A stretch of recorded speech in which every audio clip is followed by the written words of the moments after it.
Hi, I'm Paul and welcome to eSpares. In this video we're going to show you how to change the motor on a Dyson V8 handheld stick vacuum. If your Dyson is not turning on and you have checked the battery and ensured there are no blockages within the vacuum, it's most likely that the motor is faulty. If you want to perform these checks first, you can find our video on what to do if your Dyson handheld won't turn on at the end of this video. If you have an earlier version of a Dyson handheld vacuum, you can check out our video on how to change the motor here, as some steps can differ slightly. To complete this fix, you will need a Phillips screwdriver and of course a replacement motor, which you can find on the eSpares website. There is a link to our range of Dyson motors in the description below. Before you begin, make sure the vacuum is switched off and disconnected from the mains, and the charging cable is removed from the handheld. First, you will need to remove the wand. Push down on the red release button and gently pull the wand away. Next, you will need to empty the bin. To do this, you will need to hold the unit firmly and pull the red lever at the top. The cyclone will lift up to a certain point and then you will need to pull it again to release the bin.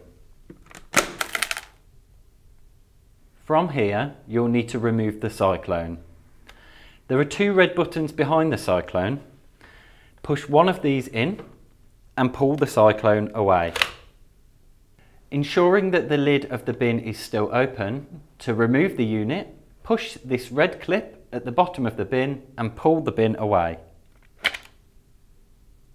Then remove the filter by unscrewing it from the top of the unit. Next, you will need to remove the battery. First, remove the screw from the back of the handle. Then, remove the two screws from the bottom of the battery, next to where the bin opens.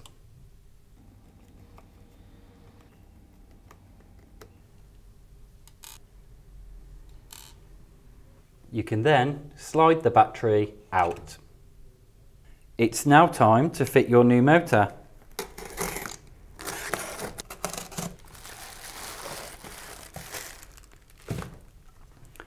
The motor comes as a main unit like this.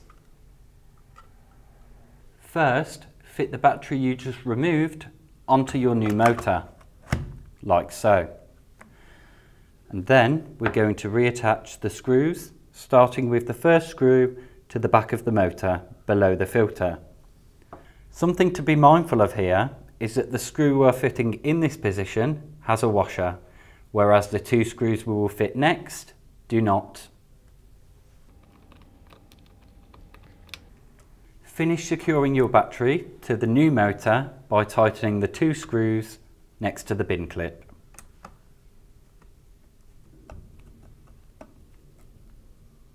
To refit the filter to the unit, make sure the white dot on the filter matches the black dot on the unit and turn it clockwise until the white dot reaches the grey dot. Replace the bin by sliding it back onto the main unit. Make sure that the lid remains open at all times. One thing I find useful here is to ensure that the tags to the top of the red rim match up with the grey inserts to the back of the motor and then push up. We will now reattach the cyclone. Ensure that the bin lid has remained open and ensure that the rails fit into the slots here. You can now close the lid to the dustbin. Finally, refit the wand back onto the main unit. And that's all there is for replacing a motor on a Dyson V8 handheld stick vacuum. Now remember, as mentioned at the start, you can check out our video below to perform initial checks on why your Dyson won't turn on if you haven't done this already. Now don't forget, you can head over to espares.co.uk/advice for more videos and guidance on how to repair your vacuum cleaner and other household and garden appliances. Thanks for watching.